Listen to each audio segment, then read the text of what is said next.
Welcome to Land Academy. I'm Jack Butala. I'm Jill DeWit. We show you how to buy real estate for half of what it's worth. And sell it on the internet really fast.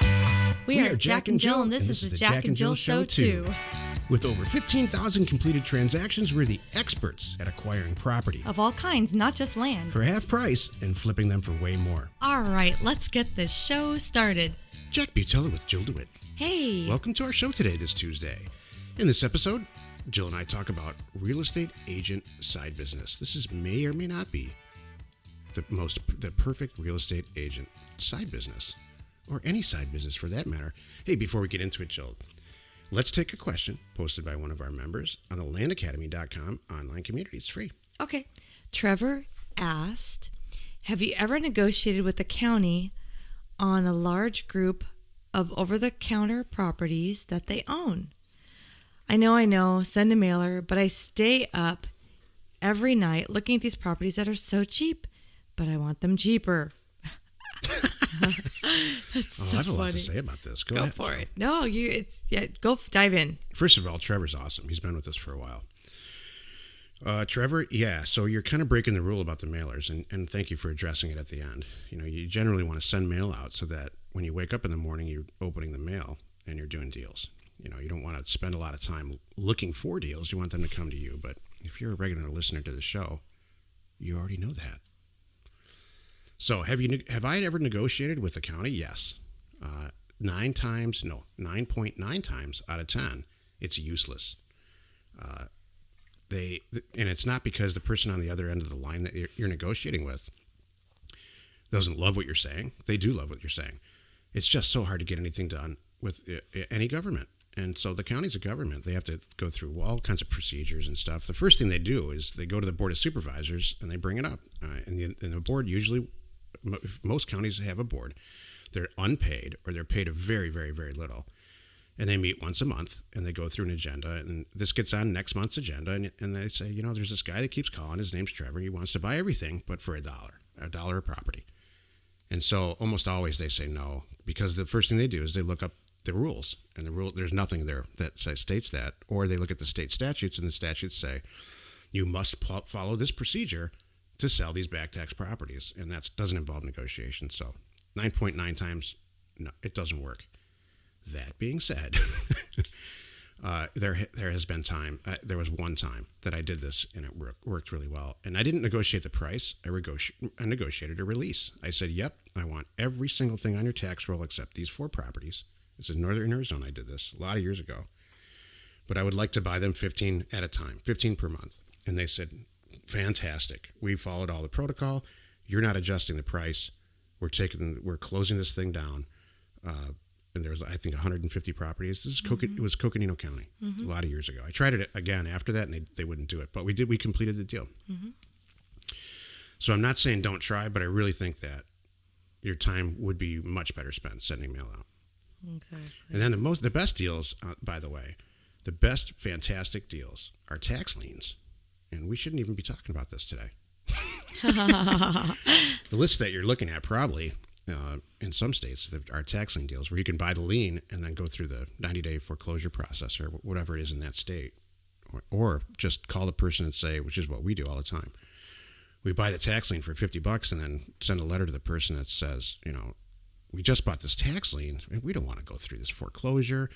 We don't want any trouble. In fact, we have a lot of respect for you, so we would like to just buy this property for some amount of money instead of going back and forth with the legal proceedings and the whole thing. We're not foreclosure kind of people. We'd really rather just shake our hands, send you $500 or $1,000 and be done with it. At least you can have, get some money out of the thing. You clearly don't want to keep it, and that approach, I think, is much better. You know, it's funny, Jack. I have twice now this year on 2 for 2 shows heard you use the word negotiated and not just like cringe. You know what I mean? Because usually in the world, if you bring up the word negotiate, Jack's like, hang up the phone. No, because you really... Let's talk about this for a minute. What is it with negotiation? What is it with people that... I honestly don't think negotiation is a natural, like, human being thing. Yeah. I concur. I don't like it. I really don't like it. am I good at it when we're traveling? Yeah, and because I'm ready for it, prepared for it, and it's kind of like it's just a silly banter game, but like when you're buying jewelry in Mexico, that's you just have to. That's just part of it. But I don't really like it, and I'm okay paying fair price. That's the thing. I'm here to pay fair price for a nice asset and go off and do something with it. Like whether I'm buying it from a store or a retailer or a husband and wife that have owned a property for a lot of years. Right. I'm not here to beat people up and try to get the best price out of them and then brag about it. Right. That's what it is. So I think that's a bragging thing at the end. Yeah. Most of the time, my vision of negotiation is like if you buy a car at a car dealership, two nice people buy a car at a dealership and they walk out and they're walking toward the car and everybody inside the dealership, the salespeople are all jumping up and down and high-fiving each other because, they sold it. They made a lot of money on the deal. Right. I don't like that, man. Right. I don't think it's good. Should be win-win for both. Yes. So Thank you. if they're jumping up and down and high-fiving each other, I sure hope the husband and wife are high-fiving each other too. Because, like you and I walk in, we just did this somewhere yesterday. You said, I walked in with a number in my head. Yes. And I got what I wanted. And I bet the place that we left, he got the number he wanted. Yeah. And everybody won. And I'm happy with that. Yeah, I mean, we bought some household stuff, some high-dollar household furniture / whatever. And it was, first of all, it was 1/3 off of the list price. So that's why we were there in the first place. Right. And then I don't feel any need to negotiate anything down. Exactly. And we ended up buying some other stuff from the guy because he was a good guy. Yeah, I'm really happy. So yeah, me too. I was real happy when we walked out and we didn't negotiate he was anything. happy. It was already marked down. You're right. Here's where it's appropriate to negotiate. I don't mean this to be the whole meat of the show, but it actually is. Thank you, Trevor, for bringing it up.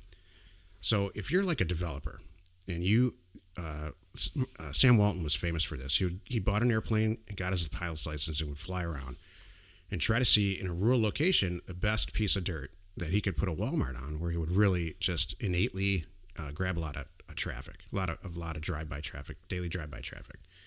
And so he would go in then. He needs that specific piece of property, right? Maybe he's got a handful. Maybe he comes back down, lands a plan, and says these 5 properties will work. So then I understand the negotiation piece. You go in and you really say, "Hey, Farmer Bob, I love this piece of dirt. I love it at X. Can you see your way to pay Y, which I think is a fair price?" Mm-hmm. All right, and so sometimes you have to negotiate if you want that specific asset. And in fact, in the eyes of the law, every single piece of property is unique. But for us, we're buying houses that sort of fit we're filling an order, and it's a lot of houses that fill that order, and land even more. Right. So my gut is to just move on. Yeah. So Trevor, I think you're wasting your time, but you're going to learn a lot. Talk to the county a lot. Mm-hmm. The more you talk the more you listen and talk with the counties and stuff, the more you're going to learn.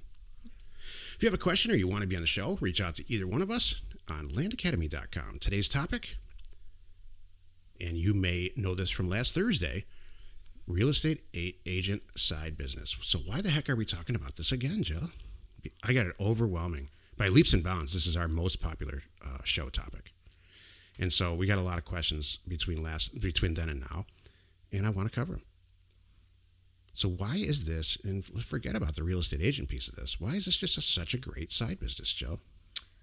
I think... I have a whole list of things. I do. I have a couple things. Well, number one is, this for me, I think is the biggest thing. They love it. It takes so much work out of this. This is the kind of transaction that they're used to dealing with buyers and sellers and title agents and inspectors and lenders. And I mean, there's just, and who knows, and who else is, I mean, there's just a long laundry list of people involved. And it's such a great thing for them because it removes all of that. There's a buyer, there's a seller. That's it. They understand the business. They get it. And I love it. And they also, because I know this from our real estate agents that are in our group, they can travel. They can do this from anywhere. They can scale it up. They can scale it down depending on what it is. So I know some of our agents that are doing this on the side. They are gearing up for retirement whenever that is for them. And they're building up their portfolio of their own properties. And, some months they're really, really busy. All right, we're not going to devote a lot of time to this. Other months it might be dry in their world. Hey, I've got a backup plan. I have a side business. I have some other income coming in. I don't have to worry about it. So those are my main things. And I think that's why the people I talk to love it. The questions that I got were, they were related to this. Line this type of business that we're in. Line it up against other businesses that you could start. All right. Let's say you want to start a t-shirt shop. Well, you got to get a supplier. You have to buy some machines. You have to go negotiate a lease. There's a lot of stuff you have to do to start a business. All of it, almost all of it, you don't have to do with this. Mm-hmm. All you got to do is send a bunch of mail out properly, right? Get educated first. Send a bunch of mail out and watch the offers come in, and then build your business around, the offers coming in and the resale that you're doing. You don't have to go get a physical location. You don't have to hire anybody. You don't have to borrow any money. All right. It doesn't cost too much money to start this at all. So all the basic stuff that stops people from going off on their own and being their own boss is not, in general, not involved here. I mean, especially the way that we just serve it up on a silver platter, with the education piece of this show and the whole thing. It's true. And these daily shows. I mean, it really, that's why this show, I'm sure, that's why this topic, this is probably the fourth time since we started doing this podcast that we brought up this side business where it's right in the title. Right. And that's why I think it's so, it really does make a lot of sense. It made sense to me. You don't have to quit your job. In fact, don't. Do it on the weekend. Yesterday's show was one deal a month using the offers to owners piece. So it really does make a lot of sense. Mm-hmm. And here's a good thing. If it's not for you, over the years, we've had a couple people just say, you know what, this is not for us. Right. And so then, great, you found out. It didn't cost you a ton of money. You're not sitting there staring at a 12-month lease in a retail location, or, you don't have a bunch of money invested in software and all that stuff. Yep. So it's a great side business. Remember that guy we met? There was a guy a long time ago. I think we were buying some property from him, and this was years ago because you were helping with doing some things. And it was funny because it came out that this was his business years ago, and he retired, but he never could quite get out of it because it was just fun and profitable. I do remember that. It was really funny. He's like, I kind of did what you guys did years ago, and on a big level, but I don't do that now. But I still have deals coming in, and it's never left. Yeah, after you do that first one or two or three deals, I've noticed that people have like a couple of things. One of two things happens. Oh, this is great. I'm going to do one or two or three deals a month, and I'm going to make several $1,000s extra a month, or whatever it ends up being. Or if you're insane like me, you have to stop your whole life. Yeah. You sell everything, and then you pour it all into this. Like Luke Smith, we're going to have him on the show later this week. He's one of our original members, and he just knocked it out of the park. Yeah. And so he stopped everything. He pulled all of his money out of his IRAs and got his family involved. Yeah, got his extended family involved. Exactly. They answering the phones and stuff, and he's just making a mint. So that's right. Family meeting. This is what we're doing now. Yeah. And he's loving it. He actually he's famous for coming on our weekly calls and saying, I play with my kids during the day, and then I work all night. So I don't know when he sleeps, but it's true. How old is he? Do you know? I don't know. We'll ask him on the show. We should ask him. His kids are young. I bet he's in his 30s, though. That's what I think. He's got some energy still. Yeah, he does. Though I'm proud of him. He's always got a different weird take on stuff. Mm-hmm. He's a total, he's got an ownership mentality. He just takes responsibility for everything. You know what's funny about this? You touched on something here. It's interesting to me, the high percentage of our members who maybe and I appreciate this. I think that they did a lot of upfront homework before joining us, and that's my first choice. Don't rush into anything. Do all your homework, because once they're in, they're in. They made a commitment. They did. They're not leaving. That. And the last several members, I don't know. The most recent members that we have, 10 or 20-ish, I've noticed that exact thing, Jill. Yeah. They all they've I've been listening to the show for 6 months. I've spent hours and hours looking at which direction to go. I've tested this like you guys suggested. Then I know it's going to work. Exactly. They've thought it all the way through. I agree. Well, and we're coming up on a year now since we started the whole data, and I'm watching our people and they're like, great, we're ready to renew. I'm like, that's it. They're in. They get it. They're doing it. They're using the data. We can see them download. We can, the numbers, and that's how we can kind of help engage what they might need coming up, depending on how many mailers are doing, and that, offers to owners coming up, making it even easier. That's the thing too, is as time goes on, Jack and I are here trying to come up with new products, and that's really a lot of you. That's you, Jack. Yeah. And making it even easier for our members to, be the deal makers. That's what you should be doing. I tell people all the time, you should not be licking stamps, because I got this from you. You should be making the deals. That's it. Yeah, you want to be a deal maker. You don't want to be working a back office somewhere. Pushing paper around and making sure the deed gets to the notary and that kind of stuff. And we're working on taking even more of that off your plate. Exactly. So, hey, join us in another episode where Jack and Jill discuss how to use information, that's me, and inspiration, that's me, to get just about anything you want. We'll use it every day to buy property for half of what it's worth and sell it immediately. You are not alone in your real estate ambition. A lot of years ago, I was talking to my former partner, who's now back with us, involved in a certain capacity, IT capacity. Mm-hmm. And we were having a bad day. And I said, man, I'll tell you, the next company I start is going to have no customers and no employees.